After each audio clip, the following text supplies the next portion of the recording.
தமிழர் வீரம், தமிழர் கலாச்சாரம், தமிழர் பண்பாடு, தமிழர் வணிகம் போற்றும் உலகத் தமிழர்களின் செய்திகளை உடனுக்குடன் வழங்கும்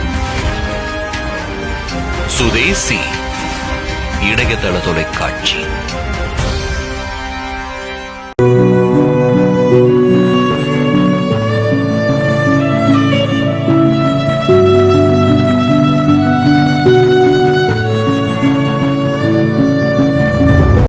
நான் அருண்குமார் பேசுகிறேன்.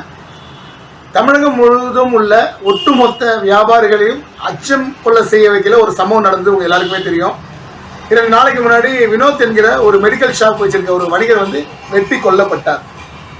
50,000 ரூபாய் மாமூல் தராதற்காக அவர் வெட்டி கொல்லப்பட்டார். உங்கள் எல்லாருக்குமே தெரியும். அதை எதிர்த்து நம்ம போராட்டம் பண்ணி கைதில் ஆகணும். உங்கள் எல்லாருக்குமே தெரியும். 50,000 ரூபாய் மாமூல் தரவில்லை என்றால் உயிரை தான் தர வேண்டுமா? அதுக்கு அரசாங்கத்தோட பதில் என்ன? இறந்து போன்ற வினோத் அவர்களோட பிணத்தை வச்சுக்கிட்டு அந்த செங்கல்பட்டு ஆஸ்பத்திரியில் அரசியல் செய்த சங்கங்களோட முகத்தை யார் தோல் வைக்கிறது? இப்போ இந்த 2 கேள்விகளுக்கு என்ன விட? அரசாங்கம் வணிகர்களுக்கு என்ன பாதுகாப்பு தருது? கடந்த சில வருடங்களாக தொடர்ந்து கடைகளுக்கு அச்சுறுத்தல், கஞ்சா போதையிலும் மது போதையிலும் மாமூல் கேட்டு கடைகளில் வெட்டுப்படுறத தினசரி செய்தித்தாள்கள்லையும் தொலைக்காட்சி ஊடகங்களும் நம்ம தொடர்ந்து பார்த்துட்டு வரோம். அப்போ இதற்கு தீர்வு என்ன? இதை எதிர்த்தும் வியாபாரிகளுக்காக ஒரு சிறப்பு சட்டம், எப்படி ஒரு போக்சோ சட்டம் போல வியாபாரிகளை தாக்கினால் எந்தவித பிணையும் இல்லாமல் 1 வருஷம் குண்டாசில் போடுற மாதிரி, சாட்சிகள் வெளியே தெரியாத மாதிரி ஒரு சட்டத்தை ஏற்றணும் அப்படின்ற ஒரு கோரிக்கையை முன்வச்சோம். இது போன்ற இறந்த வணிகர்களுக்கு அரசு ஒரு 1 கோடி ரூபாய் நிவாரணம் தரணும். ஏன்னா எந்தவித ஒரு முகாந்திரமும் இல்லாமல் வெறும் மாமூலுக்காக வணிகர்கள் கொலை செய்யப்படுவது எதனால்? அரசாங்கத்தால் பாதுகாக்க முடியலன்னா அப்போ அந்த வியாபாரியோட ஃபேமிலியோட கதி என்ன? கள்ளச்சாராயம் குடித்து இறந்தவர்களுக்கே அரசாங்கம் நிதியுதவி தரும்போது இது போன்ற வணிகர்களோட நிலை என்ன? அவர் குடும்பத்துக்கு 1 கோடி ரூபாய் நிதியுதவி கொடுக்கணும். அதே போல அவர்கள் குடும்பத்தில் ஒருவருக்கு அரசு வேலை கொடுக்கணும்.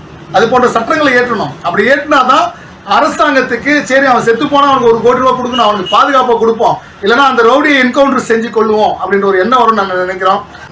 வெட்டி கொல்லப்பட்ட அந்த கொலை செய்த அந்த கூலிப்படையை கைது பண்ணிட்டாங்க. அவர்கள் காலை உடைச்சிட்டாங்க, மாவு கட்டு போட்டிருக்காங்க. நீங்கள் எல்லாம் பார்த்துருப்பீங்க. அதனால் என்ன பிரயோஜனம்? போன உயிர் திரும்பி வருமா? இனிமேல் எந்த ஒரு வணிக உயிரும் எந்த ஒரு வணிகனும் பாதிக்கப்படக்கூடாது, வெட்டுப்படக்கூடாது, மாமூல் என்ற விஷயம் வரக்கூடாது அப்படின்ற விஷயத்தை கோரிக்கையாக முன்னெடுத்து வருகின்ற 6ஆம் தேதி தமிழகம் முழுவதும், சென்னையில் மட்டும் இல்லை ஒட்டுமொத்த தமிழகம் முழுவதும் ஒரு மிகப்பெரிய ஒரு ஆர்ப்பாட்டம் நாங்கள் நடத்தியிருக்கிறோம். ஒருங்கிணைந்த மண்டலங்களான சென்னை மண்டலம், மதுரை மண்டலம், நெல்லை மண்டலம், கோவை மண்டலம், தஞ்சை மண்டலம் என்ற அனைத்து மண்டலங்களிலும், அதே போல பிரச்சனைகள் அதிகமாக இருக்கின்ற மாவட்ட தலைநகர்களிலும் இந்த ஆர்ப்பாட்டத்தை நடத்த இருக்கிறோம். தமிழக வரலாற்றில் முதல் முறையாக ஒரு வியாபாரி சங்கம் தமிழகம் முழுவதும் ஆர்ப்பாட்டம் செய்கிறோம். எதற்காக? வியாபாரிகள் அந்த அளவு பாதிக்கப்பட்டிருக்கிறார்கள். அனைத்து வியாபாரம் ஒரு சின்ன கோரிக்கையை மட்டும் வச்சிருக்கேன். பிணத்தை வைத்து அரசியல் செய்யும் சங்கங்களை நம்பாமல் வியாபாரிகளுக்கு போராடும் சங்கத்தில் இணைந்து நீங்கள் போராடுங்க. உங்களால் ஆர்ப்பாட்டத்துக்கு வர முடியலையா?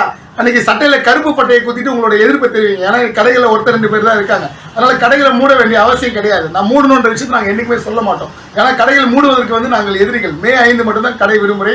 ஆனால் தமிழக அரசு வியாபாரிகளுக்கு பாதுகாப்பு தரணும்னா, வியாபாரிகளை பற்றி அரசாங்கம் நினைக்கிறேன்னா இந்த ஆர்ப்பாட்டத்தில் நீங்கள் பங்கெடுத்துக் கொள்ளுங்கள்.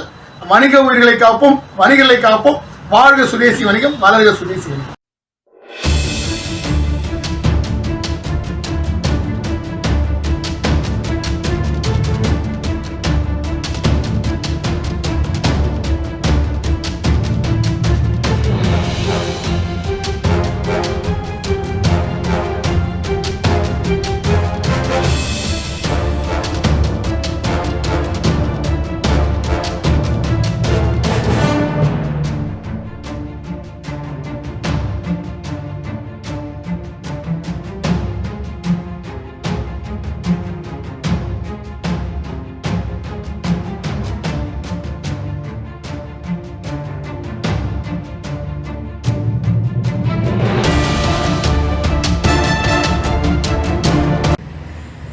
வாழ்க சுதேசிகள், வளர்க சுதேசி வணிகம். அன்புடையர் வணக்கம். நான் அண்ணாச்சி பேசுகிறேன்.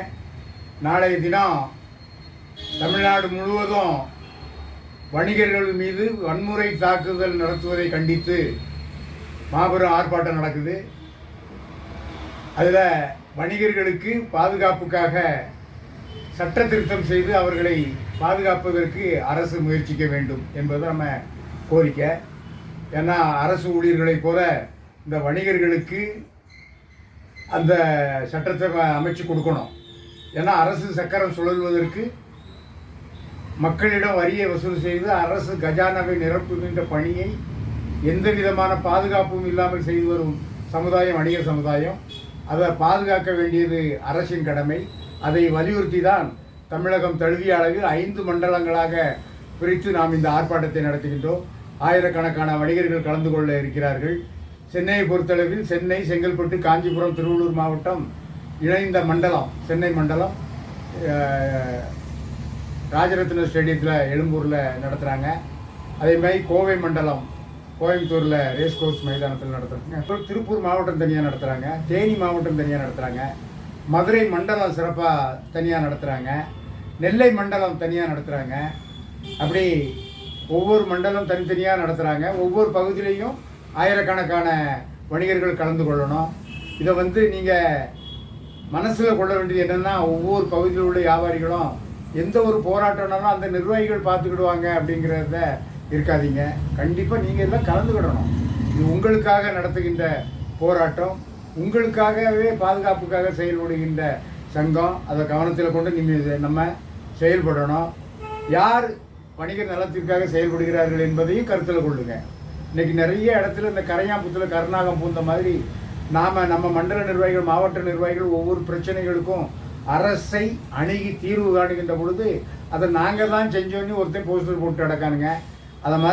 அதே மாதிரி இந்த வணிகர்களுடைய பிரச்சனைகளை அதிகமாவதற்கும் ஒரு அமைப்பு செயல்பட்டு கொண்டிருக்கிறது. இதையெல்லாம் கவனித்து நீங்கள் யாருக்கு ஆதரவு கொடுக்கணும், எந்த இயக்கம் வளர்ந்தால் நமது பிரச்சனைகள் தீர்வும் என்பதை கவனத்தில் கொண்டு செயல்படுங்கள். நாளைய ஆர்ப்பாட்டத்தில் தமிழகம் முழுவதும் லட்சக்கணக்கான வணிகர்கள் இந்த ஆர்ப்பாட்டத்தில் கலந்து கொள்ள வேண்டும் என்பதை தமிழ்நாடு வியாபாரிகள் பேரவை எதிர்பார்ப்பு.